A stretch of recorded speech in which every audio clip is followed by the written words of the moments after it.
سورہ انعام کی آیت نمبر 48 میں ارشاد ہے وما نرسل المرسلین الا مبشرین ومنذرین، اور ہم رسولوں کو نہیں بھیجتے مگر بشارتیں دینے والا اور ڈرانے والا بنا کر۔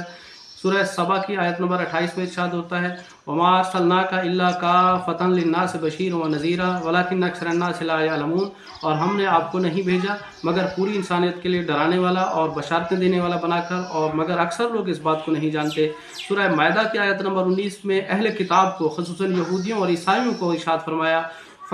فقط جاءکم بشیر و نذیر،